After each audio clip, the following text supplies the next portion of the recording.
damn it, this is one of the rare occasions where this is a second take.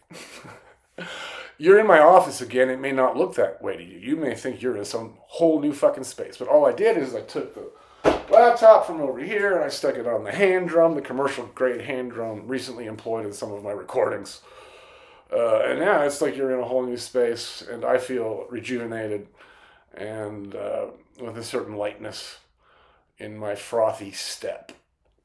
I want to talk to you a little bit about one specific piece of really fundamental Jason Philip Wiersbe lore. How do we understand this very unpleasant, dark-hued individual with many shrouds?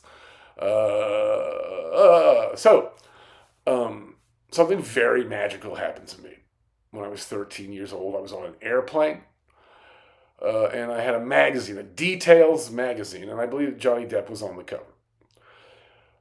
And I read in Details magazine on this airplane at 13 years of age an article on the American writer, originally from St. Louis, transplanted to New York, then to Mexico, then to Northern Africa, or wherever he had to go, William S. Burroughs. And that was one of my first big literary crushes. Before that, I was sort of into like the medical horrors of Robin Cook and Michael Crichton's stuff, and I liked Stephen King a bit. I like good, more sort of twisted, darker genre fiction. So it was natural that when I read this article and I found out that Burroughs, a gay man for all his life, who had a thing for young men, probably part of what took him to North Africa, but was married to a writer named Joan, who he shot in the head in a drunken accident in a hotel room in Mexico and killed. He didn't do any time for it. He got out of the country fairly quickly, and then ended up, working with Brian Geisen and others in Northern Africa, in Tangier primarily. He also went on with Allen Ginsberg on some wild Yahe missions in Latin America. And he once said, Burroughs, that when he was a boy, he wanted to be a writer because you imagine you'd go into the jungle and you'd have some young guide showing you around and you'd have your natty khaki suit on and everything. But anyway, so this is going to be a bit of prestidigitation, a bit of a magic trick here.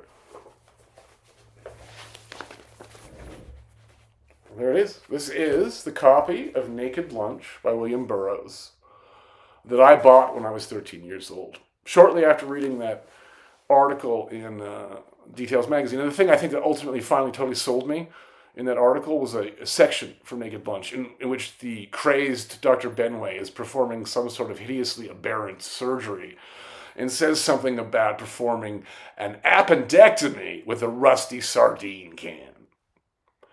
Something about that was like, what's that book? Naked Lunch? I'm getting that as soon as I get back to town. And I did. The other main thing I got was Drugstore Cowboy on VHS, because the article said he was in that movie, the Gus Van Sant film, and that was a huge discovery for me too. Holy shit. Not just because of the presence of Mr. Burroughs. So, my recollection of being 13, 14, and trying to make it through Naked Lunch, and I think I read it in a kind of corkscrew way. I think the first I sat with it for 2 days and got it about 3/4 through, and then left it for months. And then came back and I would kind of read it hopping around randomly just to find stuff, what was there. It turned into a labyrinth. But what I remember about that first reading was being most struck by the hangings. And that should be the case, I would think, for most people. They're shocking in the extreme. So there's these series of hangings in Naked Lunch, which are sex acts and are consensual, or so it would appear. So sex acts in which one of the parties is hung in one way or another. And they're real creepy. In Cronenberg's adaptation of Naked Lunch, there's one brief scene where you see a tableau of one of these hangings, right? Where it's like there's a mugwump monster man with his jizz antlers and a young, North African male, and they're in some sort of really hideous and frightening embrace, and it's hard to explain.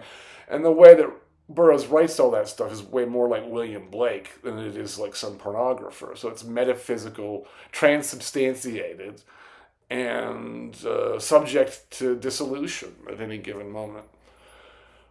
What I learned and wanted to use from reading the first 3/4 of Naked Lunch immediately as a 13-year-old was like, well, then, I've seen these hangings on paper. Nobody can explain to me what these mean. I've never encountered anything like these. You know what that means? That the stuff that really sells tickets, the sex and the killing, the stuff that moves numbers around like a juggling Cupidor. That doesn't make sense. In the end, I wanted to be able to do what he did, which was write murder, mayhem, sex, and other shocking taboo things in a way that had totally and completely not yet been done, and that would fuck people up. I had a small success with one of my earlier Burroughs-inspired stories about a killer wandering through the streets who is employed in some capacity by some kind of government. So he's an assassin for the state. And he goes around just randomly killing people.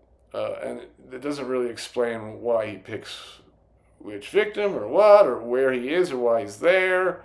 But there's a bunch of killings, and I wrote them as nasty as I could. And I gave it to a friend, and my friend's mom found it. And my mom knew me pretty good. She was never particularly bothered by any of my more salacious stories or things, the ones she saw at any rate. But my friend's mom threatened to call the cops just because I wrote a little story about, extrajudicial murders on behalf of a fascist state. You can't win them all, ladies and gentlemen. But my last thought on this not especially auspicious occasion is that when James Mason, in Bigger Than Life, says, psychotic as the Dickens, God was wrong, unfortunately the answer is worse than that. God is never wrong, and the situation is always terribly bad.